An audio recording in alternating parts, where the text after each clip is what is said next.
Tudo beleza?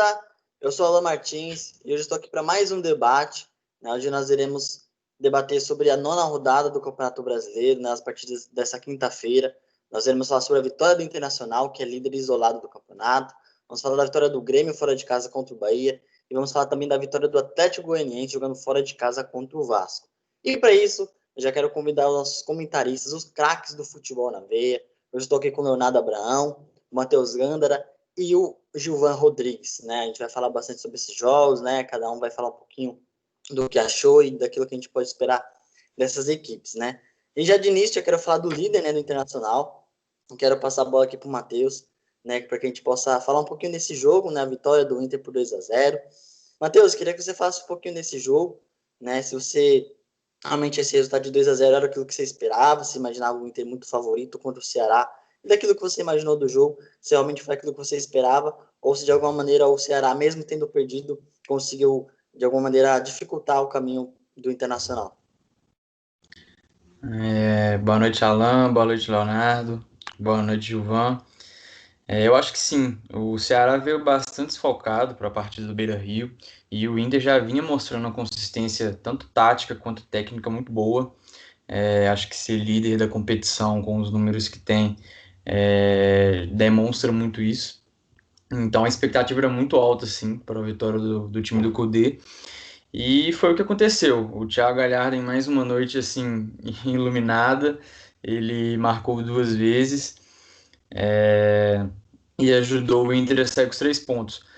Como eu já disse, o Ceará veio desfalcado sim para a partida e o Kudê, até pensando nessa sequência de jogos que o Inter vem tendo, também poupou o Patrick, por exemplo, mas ele manteve a característica do time, o desempenho que o time vem apresentando no campeonato.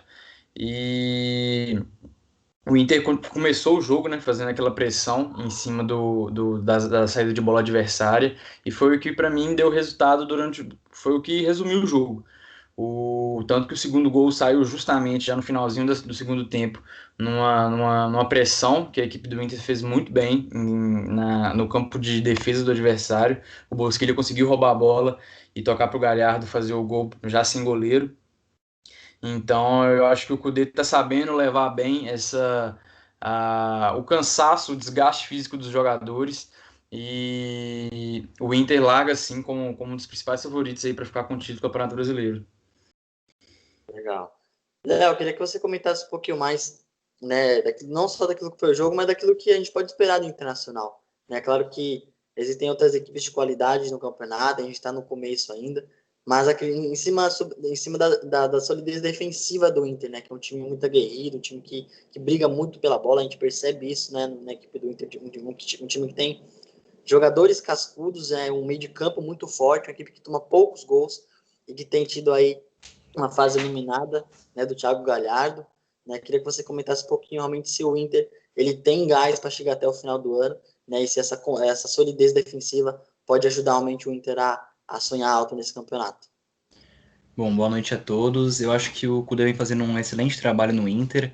Ele já conseguiu implantar o seu estilo de jogo e todo o elenco está compreendendo bem as ideias dele. Tanto é que qualquer jogador que entra em campo consegue corresponder às expectativas em relação a como o Inter joga, né? Se tem algum desfalque no meio-campo, o jogador que entrar, seja da base, né, o Johnny, Nonato, os jogadores vêm dando conta do recado. E você disse tudo, né? Essa consistência defensiva do Inter é uma arma muito forte para a equipe, principalmente no Campeonato Brasileiro, que é um campeonato muito disputado. E se você for efetivo lá na frente, como o Inter vem sendo, e conseguir escolher as pontas lá atrás, você vai conseguindo acumular os pontos necessários para ir brigando até o final. Eu acho sim que o Inter tem uma boa chance de chegar lá no final brigando pelo título, mesmo com Libertadores, Copa do Brasil. Como eu disse, os jogadores que entram, eles vêm dando conta do recado, jogando em casa, jogando fora. Queria destacar dois jogadores no jogo de hoje que foram o Edenilson e o Bosquilha, bastante participativos. Depois ali dos 30 minutos do primeiro tempo, o Inter começou a dominar um pouquinho mais o jogo, e eles foram super importantes, tanto que cada um deu uma assistência, e sem falar do Galhardo, né, que é artilheiro aí do campeonato, vem jogando muito bem, decidindo. Então eu acho que Todo mundo achou que o Guerreiro ia fazer falta, claro que faz, mas o Galhardo está suprindo essa necessidade. Volto a dizer, os jogadores que vêm entrando, vêm correspondendo. Então eu acho que esse vai ser a principal arma do Inter, o Kudê conseguir manter o elenco jogando nesse seu estilo, sem comprometer, tirando uma peça aqui e ali. Gilvan, o Matheus e o Léo falaram sobre o Inter, né, que agora é líder isolado no campeonato, né? A gente sabe que tem algumas equipes que têm jogos a menos, mas enfim, o Inter tem realmente feito por merecer essa posição neste momento. Mas eu queria que você falasse um pouquinho sobre o Ceará, né? Se o trabalho do Gilson Kleina, não, Gilson Kleina não, perdão, o técnico do Ceará tem realmente trazido uma consistência para o time? O que o torcedor do Ceará pode realmente esperar desse time? Né? Se realmente é um time que vai brigar pela zona de rebaixamento, como muitos colocam, ou somente o Ceará tem mostrado um nível um pouco acima, né? Mesmo tendo perdido esse jogo. Queria que você faça um pouquinho da situação do Ceará. Então, boa noite a todos. Apesar da derrota de hoje, assim como aconteceu contra o Galo lá no Mineirão, o Ceará, apesar de ter perdido, mostrou uma certa consistência. Eu acho que hoje até tomar o gol fez um bom jogo, conseguiu ali prender o Inter, não sofrer tanto, essa palavra da moda, não sofreu tanto assim, como todos esperavam, achou que ia ser um jogo mais fácil. E assim, o Ceará para a partida de hoje teve alguns desfalques. Teve o Samuel Xavier, que é peça importantíssima ali na lateral, tanto apoia quanto defende bem, e fez essa falta para o time hoje. Hoje não jogou mal, mas novamente perdeu. É, Quanto ao rebaixamento, acho que não chega, vai sofrer um pouco, mas acho que não chega a sofrer de fato, brigar para não cair. Acho que tem uma equipe organizadinha, acho que o Guto Ferreira faz um trabalho bom, vem fazendo um trabalho bom, conseguiu algumas vitórias, uma sequência de vitórias ali que deu uma tranquilidade para a equipe. Acho que vai brigar pelo meio de tabela, acho que não chega a brigar propriamente para cair, até pelo fato de ter uma equipe organizada. Algumas outras equipes não mostram isso até o momento do campeonato. Essa organização que o Guto vem tendo com o Ceará. Então acho que briga ali pelo meio de tabela sem sofrer tanto. Legal. Bom, já vamos finalizar esse jogo, já vamos para outro jogo da rodada, né? A vitória do Grêmio sobre o Bahia fora de casa, né? O Grêmio que vinha aí pressionado, né? O Renato Gaúcho vinha bastante pressionado, né? E de outro lado o Bahia, que a bomba já tinha estourado um pouquinho antes, né?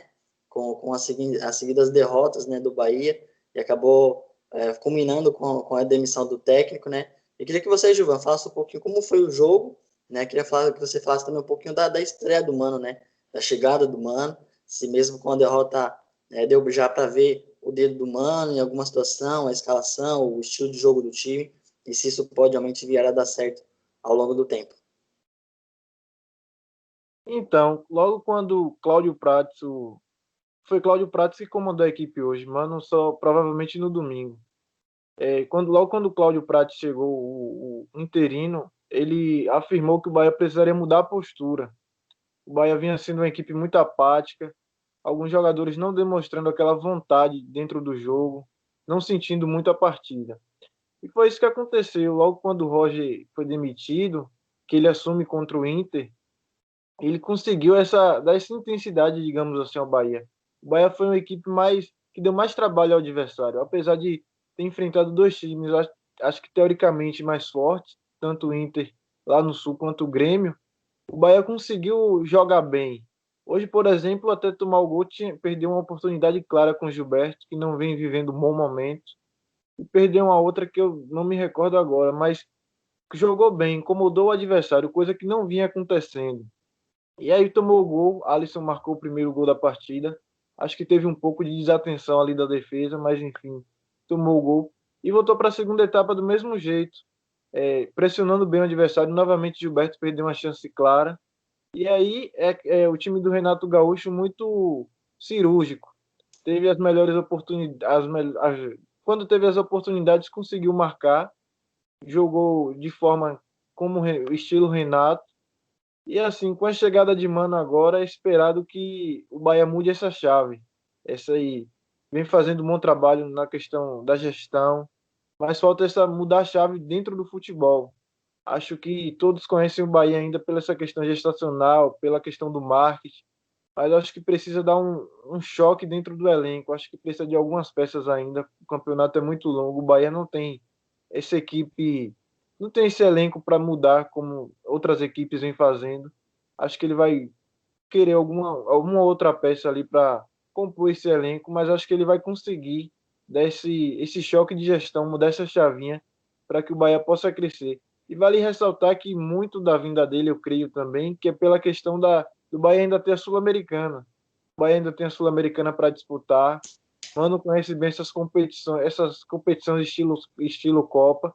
Então acho que ele vai ser muito útil para o Bahia nessa vinda dele. Matheus, é uma grande vitória do Grêmio, né, que conseguiu fora de casa fazer 2-0 no Bahia. Eu queria que você falasse um pouquinho sobre a situação realmente do Grêmio, né, que vinha pressionado, né, principalmente o Renato Gaúcho, que vinha numa sequência ruim, muitos torcedores reclamando, principalmente da postura dele, né, dizendo, querendo abafar o caso, muitas vezes negando que o Grêmio estaria em uma possível crise, né, se realmente esse resultado ameniza um pouquinho as coisas, né, queria que você projetasse também um pouquinho do que esperar desse time do Grêmio, né, a gente vê aí nos últimos anos o Grêmio não tão interessado no Campeonato Brasileiro, né, um time que tem uma postura totalmente diferente, né, tanto nos campeonatos estilo Copa, né, na Libertadores, a Copa do Brasil, um time que é mais copeiro, mas que não tem tido tanta dedicação no Campeonato Brasileiro, né? O Grêmio é uma equipe que sempre é cotada como favorita, uma equipe que está sempre ali na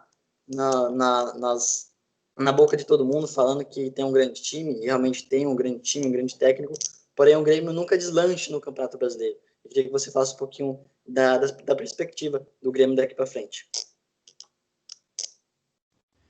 Então, é difícil a gente ver o Renato Gaúcho assumindo que o time está em crise, que o time não está passando por uma boa fase. E muito se questiona, né? Porque todo trabalho, todo ciclo, né? Na verdade, a gente pensa que ele tem um início, meio e um fim.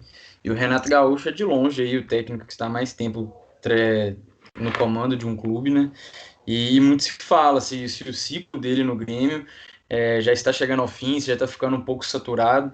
E a gente pode ver isso reflexo propriamente dentro de campo. É certo que o Grêmio perdeu o Cebolinha agora para o Benfica, que era o seu principal jogador. E o Renato ainda pede para a diretoria, né, que ainda está à procura de mais um atacante. Mas eu acho que entra muito dentro do que você falou. O Renato, ele sempre gostou de... ele não assume isso, mas ele prioriza, sim, a Libertadores e a Copa do Brasil para o Grêmio. E isso acaba que veio refletindo nesses últimos jogos. Ele, até mesmo pelo Campeonato Gaúcho, ele estava revezando o time no Campeonato Brasileiro, e agora a gente sabe que vai ter a Libertadores voltando. Então, a gente viu que hoje ele já entrou com um time mais misto do que o time que ele entrou na rodada passada. E eu acho que o Renato tem tudo para conseguir terminar essa temporada. Eu acho que ele não vai sair do Grêmio antes do fim dessa temporada, mas as expectativas são boas sim para o Grêmio. Eu acredito, creio que o Grêmio vai contratar ainda mais um atacante, está com dinheiro em caixa. E o Renato conhece. Eu acho que o principal, o que a gente mais pede é dar continuidade ao trabalho, por mais que às vezes na nossa avaliação, o trabalho do Renato pode estar sendo saturado. Ele conhece bem o elenco que ele tem, e o elenco do Grêmio mudou muito pouco desde quando ele chegou. E isso, querendo ou não, faz com que ele entenda o jeito que o time dele joga, e que os jogadores também entendam o estilo de jogo que ele quer mostrar. Então eu acho que, apesar do mau momento, que eu acho que um trabalho tão duradouro, e tão duradouro no sentido de há tanto tempo que ele já está no comando, né? Claro, é feito de altos e baixos. O treinador, a torcida do Grêmio, eu acho que é totalmente agradecida a ele. Então eu acho que ele tem tudo sim para conduzir o Grêmio a ter mais uma temporada de glórias aí.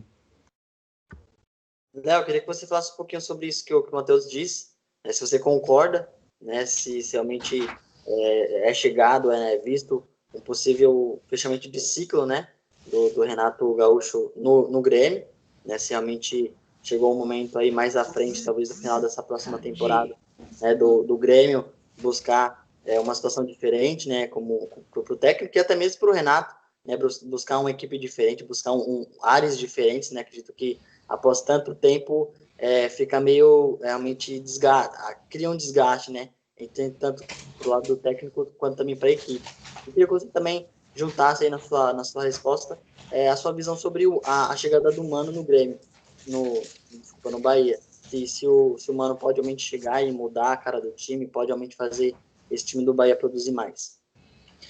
Sim, concordo totalmente com o que o Matheus disse em relação aos ciclos. O Renato conhece como ninguém esse elenco do Grêmio. Não prioriza o brasileiro, né, como a gente sabe, mas eu acho ali que nessa temporada não vejo que ele vá ser mandado embora ou algo do tipo. Eu acho que isso é coisa para ano que vem, quem sabe, daqui 2 temporadas, não sei, mas eu acho que esse ciclo está assim, se encaminhando para o seu fim. Já ganhou muita coisa aí pelo clube, Libertadores, Copa do Brasil. E o Grêmio vinha muito mal, né, no começo desse Brasileirão, empatou muito, não vinha sendo efetivo.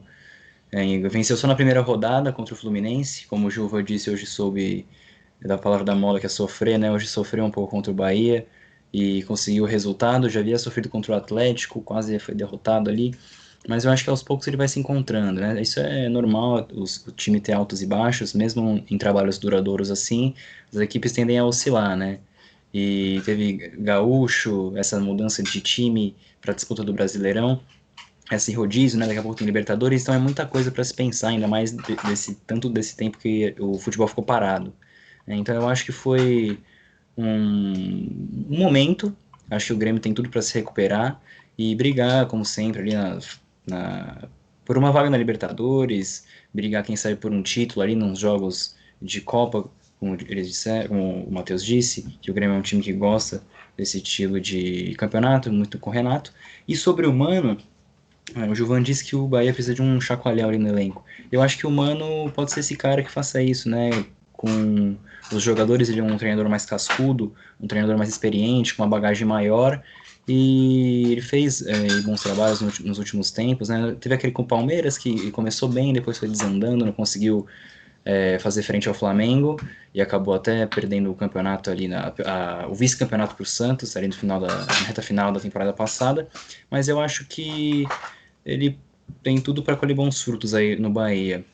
Um estilo de jogo talvez diferente, mudar um pouquinho das características usar um pouco as características dos jogadores ao favor do seu estilo, e quem sabe brigar aí por uma Sul-Americana. O Bahia vem tropeçando bastante, empatou com o Inter, o que mostra que o elenco tem uma certa qualidade, apesar de ainda precisar de algumas peças, como o próprio Gilvan disse. Então eu vejo que com o Mano ali tendo seu trabalho, se chegar um jogador ali ou outro, o Bahia pode pensar um pouquinho maior no Brasileirão. Léo, eu queria continuar com você, agora mudando de jogo, né? A gente vai comentar o último jogo do dia, né? Que foi a vitória do Atlético Goianiense fora de casa, jogando contra o Vasco, né? De virada, né, um grande resultado do Atlético Goianiense. Queria que você falasse se realmente esse resultado te surpreende, né? Pela fase do Vasco. O Vasco vinha numa situação muito boa, jogando bem, conseguindo bons resultados. Se esse resultado de perder de virada em casa te surpreende, ou se de alguma maneira o Atlético Goianiense ele tem realmente feito bons jogos e talvez mereça ser visto de uma forma diferente. Eu acho que surpreendeu, sim. O Vasco vinha muito bem, tinha sofrido um gol em casa apenas, né? Que foi naquele jogo contra o São Paulo, foi de pênalti ainda o gol. E fazendo uma grande campanha, acho que surpreendendo a maioria das pessoas que acompanham. Mas eu acho que o Atlético é um time que você tem que deixar uma pulguinha ali atrás da orelha, porque é um time que vem fazendo bons jogos, né? Venceu aquele Flamengo ainda com o Domenech conhecendo o elenco, empatou com o Grêmio, como eu disse, vem tropeçando, mas vem mostrando qualidade no seu jogo com as suas peças limitadas e mostrando que pode, eu acho, na minha opinião, que ainda briga para não cair, mas porque como eles disseram ali no começo, né? Os elencos ainda estão tem times que não mostraram esse poder aí de reação no campeonato. O Atlético vem mostrando bons jogos. Hoje, para mim, foi melhor que o Vasco. No primeiro tempo, principalmente, o Vasco teve uma boa chance, o Atlético também, mas pressionou fora de casa, né? Que é um grande feito lá jogar em São Januário, mesmo sem torcida. E foi recompensado, né? Tomou o gol, não abalou, o gol do Cano não abalou a equipe. Foi lá com o Kaiser, ele fez 2 gols e brigou ali até o final. O Jean foi bastante importante nessa vitória também, fez 2 defesas importantíssimas ali no chute do próprio Cano e do Pikachu. E ainda contou com a sorte ali a bola batendo no braço do Cano no segundo gol do Vasco. e o gol ser anulado. Fora isso, não levou mais muitos sustos no jogo, conseguiu controlar bem, teve ainda uma chance aqui e ali e jogou muito bem. Eu acho que surpreendeu sim por tudo que o Vasco vinha apresentando, né? Teve a principal ausência hoje foi do meio-campo Benítez, né? Que faz muita falta para a equipe do Vasco, não conseguia criar jogadas ali no primeiro tempo, principalmente mesmo com o Felipe Bastos e com o Bruno César. Ali não foi uma boa criação, e no segundo tempo ainda tentou aí umas bolas alçadas ali, quando o Thales saiu, principalmente com a entrada do Catatal ali no lado esquerdo, conseguiu fazer umas boas chances. O Cano saía muito para tentar buscar o jogo, e acho que isso atrapalhou um pouco. Mas o Vasco ainda, para mim, não briga por título nem nada assim. Talvez ali por Libertadores, quem sabe, se manter esse trabalho nessa regularidade, nunca se sabe, né? Mas eu acho que sim, foi um resultado surpreendente, e esse Atlético é um time que pode aí tirar pontos de grandes times, né? Venceu o Flamengo, como eu falei, empatou com o Fluminense, empatou com o Vasco agora, ganhou do Vasco agora, né? E é um time aí que não pode ser subestimado. Bom, antes de passar a bola para o Gilvão, eu queria dar um pitacozinho sobre o Atlético Goianiense, mais especificamente sobre o trabalho do Wagner Mancini. Né? Eu fiz essa pergunta pro Léo exatamente porque eu vi um pouquinho do jogo da rodada passada, né, o empate do Atlético Goianiense contra o Grêmio, e me chamou muita atenção o Atlético Goianiense, um time muito organizado, um time que sabe o que faz, né? A gente sempre coloca esses times assim, já brigando por rebaixamento, e é evidente que é bem possível que o Atlético, infelizmente, brigue ali na parte de baixo, mas é um time bem organizado, um time que, vista a outras equipes que talvez tenham mais elenco, né, mais capacidade de brigar pela parte de cima, que não tem um estilo de jogo muito definido, que às vezes não faz ali tanta frente, que não tem um estilo de jogo ousado, né? O Atlético Goianiense é um time que vai, que briga, que jogou fora de casa hoje, e não foi um time que ficou retrancado contra o Vasco, foi um time que marcou em cima, que trabalhou a jogada, e o resultado, não só a vitória fora de casa, mas a virada contra um Vasco que vinha numa consistência muito grande,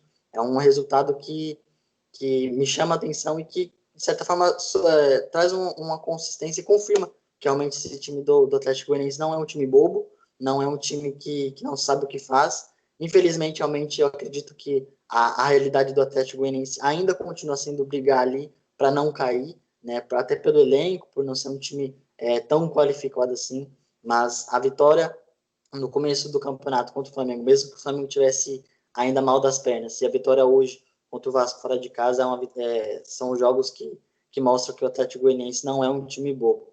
Gilvan, queria que você falasse um pouquinho sobre o Vasco, né, que perdeu em casa, né, que poderia aí vencer e entrar no G4 e acabou perdendo para esse Atlético Goianiense. Queria que você falasse sobre esse time do Vasco, né, o que esperar realmente, né? Será que esse início tão bom do Vasco pode ser chamado de um cavalo paraguaio, um time que ali na frente vai estar ali no meio de tabela, ou se de alguma forma o Ramon vai conseguir dar uma estrutura para esse time para que o Vasco chegue firme e forte até o final do campeonato? Acho que não dá para ser colocado como um cavalo paraguaio propriamente dito, porque eu creio que os próprios torcedores vascaínos não acreditavam nesse título, apesar do bom início, de ter feito bons jogos. Na verdade, vem fazendo bons jogos. Acho que nem a própria torcida acreditava nesse título lá na frente. E essa derrota do Vasco hoje, eu acho que a gente pode olhar pela seguinte vertente. O Vasco vem jogando bem, mas eu acho que ainda falta algo a mais. Acho que ainda falta alguma peça no elenco. Hoje, propriamente, como o Léo falou, o Benítez não jogou, foi poupado por essa maratona de jogos. Vai começar a Copa do Brasil agora. E, e o time sentiu falta do Benítez. Não teve essa criação. Entrou o Bruno César, mas o Bruno César, o último bom time que ele passou, que ele fez bons jogos, foi o Corinthians, logo quando saiu do Santo André, salvo engano. Depois rodou um pouquinho, mas nunca se firmou novamente. E assim, então se você, até que ponto essa dependência do Vasco em Benítez e em Cano pode fazer mal à equipe? A equipe vem fazendo bons jogos, mas acho que você tem que ponderar também que a maioria dos gols foi de Cano. Tudo bem, vem fazendo gol, ok. Mas até que ponto isso pode prejudicar a equipe lá na frente quando for convocado ou alguma lesão atrapalhar esse andamento da equipe? Então a gente tem que pontuar dessa maneira também. Acho que é um elenco ainda limitado, mas acho que dentro das suas possibilidades, acho que briga ali por uma Sul-Americana no meio de tabela, acho que não vai passar tanto sufoco. O trabalho de Ramon é bom, acho que tem para onde crescer, tem vários pontos positivos, mas acho que ainda é cedo para a gente avaliar como um cavalo paraguaio, digamos assim. Um trabalho recente, mas acho que é isso aí, vai brigar ali pelo meio de tabela e pode chegar à frente na Copa, enfrenta o Botafogo. Acho que as duas equipes se equiparam um pouquinho ali no nível. E acho que pode avançar e, quem sabe, brigar na Copa do Brasil. Matheus, o Gilvan trouxe um ponto bem interessante, quero trazer aqui para o nosso debate. Se o Vasco realmente tem esses números muito expressivos de gols marcados pelo Cano, né, que tem sido realmente um jogador muito importante, até fez o gol de empate no finalzinho do jogo, acabou que o gol foi anulado, né, por um possível toque de braço ali. Queria que você falasse realmente essa situação, ela é, realmente, você imagina assim que o Vasco depende muito de certos jogadores, e como foi o caso de hoje, com a ausência do Benítez, que sentiu, né, se isso é uma possível, se o Vasco realmente depende muito do Cano, ou se é um time que tem uma consistência que, mesmo sem a presença desses jogadores, por alguma situação no meio do caminho, o Vasco consiga se manter, ou talvez isso possa ser uma dificuldade do time.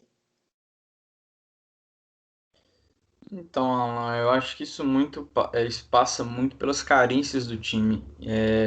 Igual o Gilvan e o Leonardo falaram, o Vasco não contou com o Benítez hoje, uma zaga totalmente desfigurada também, com o jovem Miranda, né, que vem fazendo bons jogos, mas com o Leandro Castan fora, e isso, acho que os dois gols do Renato Kaiser foram em cima do, acho que é Marcelo, o outro zagueiro que tá jogando ao lado do Miranda. Então, o Vasco ele não tem um elenco, ele tem um time e um time que depende de individualidades. Acho que o PVC frisou bastante hoje durante todo o jogo que o Cano é aquele tipo de centroavante que só precisa de dar um toque na bola. Foi assim no primeiro gol e no segundo fez uma jogada individual e se não fosse o toque, a bola não ter tocado no braço dele, ele também estaria salvando o Vasco. Então eu acho que o Vasco depende muito dessas individualidades. Porém, nós estamos com uma temporada totalmente atípica, uma temporada em que a pandemia, a gente já, como todo mundo já sabe, atrasou tudo, então jogos atrás de jogos, e querendo ou não, você não consegue manter 11 jogadores jogando quarto domingo, e mantendo o mesmo nível e até mesmo se prevenindo de lesões. E o Vasco passa por esse problema, não tem elenco, a gente viu hoje no meio de campo, o Bruno César que estava voltando de lesão, não conseguiu, ficou até o final do jogo, mas não conseguiu dar a criação que o Benítez dava, o Felipe Bastos também não jogou bem, e a gente vê que o time claramente sentiu, o Andrei que estava fazendo até uma boa partida, teve que ser substituído, então a gente vê que o Vasco ele depende muito dos jogadores que jogam no time titular, em especialidade especificamente o Cano, o Thales Magno, tem vezes que faz um grande jogo, tem vezes que não faz, oscila bastante. Então a gente vê o time do Vasco sem aquela peça no banco de reservas que alguns times no campeonato, como o Flamengo, como o Atlético, como o Palmeiras mesmo, que entram durante o jogo e conseguem dar uma outra cara para a partida, entendeu? Porque, igual o Vasco costuma entrar o Ribamar. Ribamar é um cara que vira e mexe, faz o golzinho, deixa o dele, mas não é aquele cara que você fala, eu tenho esse cara no banco, vou colocar ele, vai conseguir dar outra dinâmica para minha equipe. Então, como o Vasco ainda tem a Copa do Brasil, eu acho que é um campeonato sim a ser focado pelo Ramon, porque realmente para o Campeonato Brasileiro é um campeonato que vai ser muito longo, como sempre é, né? E o Vasco não tem condições, não tem jogadores no elenco para conseguir manter o nível durante toda essa competição, entendeu?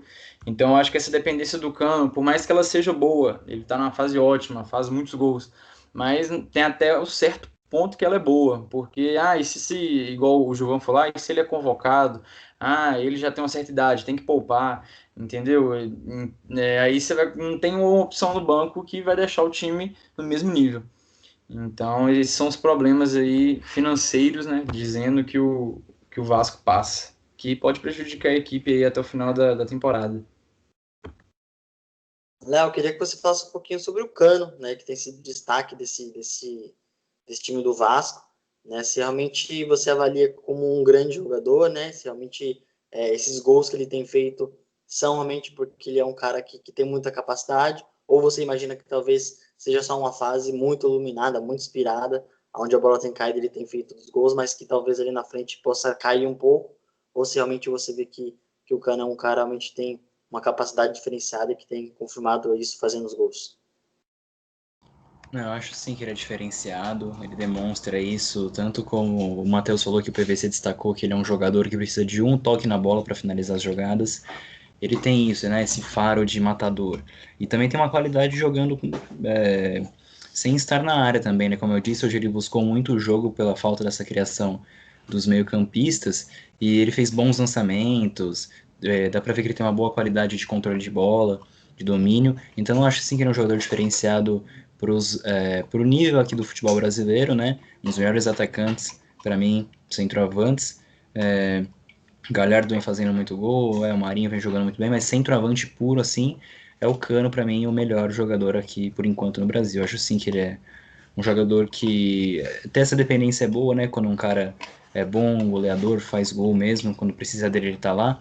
Mas como eles disseram, ele pode acontecer alguma coisa e o Vasco não tem ninguém nem perto de um Cano no seu elenco caso aconteça alguma coisa com ele.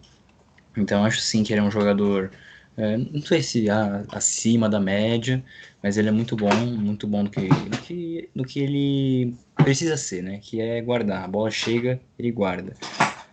Nos jogos anteriores, por exemplo, contra o Santos, fez um gol de pênalti. Lembro contra o Ceará, que ele teve uma chance no jogo e fez, contra o São Paulo, duas e fez. Então é um jogador que falta no futebol brasileiro, em muitos times, por exemplo, no próprio São Paulo, que eu acabei de falar. O Palmeiras sofre um pouco se o Luiz Adriano hoje saiu e o William não é esse cara. Então eu vejo que o Cano é um jogador que poderia, se ele tivesse em algum time que procurasse mais ele, que fosse mais efetivo na proposta de jogar a favor de um centroavante, acho que ele seria ainda mais goleador, né? Se no Vasco, com essas deficiências que eles disseram que tem no elenco, ele já consegue fazer todos esses gols, imagina num time que propõe mais o jogo, que tem mais a bola, que tem mais chances. Então eu acho assim que ele é um jogador aí bastante diferenciado e que vai brigar até o final não sei se pela artilharia, mas vai ficar nas cabeças ali dos homens que mais fizeram gol no Brasileirão. Show de bola. Ô, Bom, Alan, galera, pode falar, Matheus. Fica à não, vontade. só para fechar, eu acho que por ele ter esse faro, igual o Leonardo estava falando, precisar de apenas um toque, quando é essencial que você deixe esse cara na área, entendeu? A partir do momento que você vê ele saindo da área para criar jogadas, para buscar a bola, aí você vê que o time realmente tem carências. Ele num time igual o Atlético Mineiro, no Flamengo, o Cano eu não consigo nem imaginar quantos gols ele faria, entendeu? Ele é um cara, tipo assim, com uma qualidade muito grande para o futebol brasileiro e realmente você ter que ver ele saindo da área para a bola chegar até ele é um desperdício assim enorme. Bacana, bacana, show de bola. Bom, galera, esse foi o nosso debate na veia, né? Hoje nós falamos sobre a nona rodada do Campeonato Brasileiro, a rodada dessa quinta-feira. Falamos da vitória do Internacional, que é líder isolado do campeonato, sobre o Ceará por 2-0. Falamos também da vitória do Grêmio sobre o Bahia fora de casa e falamos também da vitória do Atlético Goianiense sobre o Vasco, jogando em São Januário. Bom, galera, quero agradecer aqui a participação dos nossos comentaristas, né, que debateram sobre esses jogos aí, né, e quero pedir que você se inscreva no nosso canal, se inscreva, ative o sininho, né, e deixe seu like, né, se você gostou desse vídeo, comente aí o que você achou daquilo que nós debatemos aqui, qual que é a sua ideia, que você imaginou desses jogos, né. Então é isso, galera, ficamos por aqui, forte abraço, valeu, fui.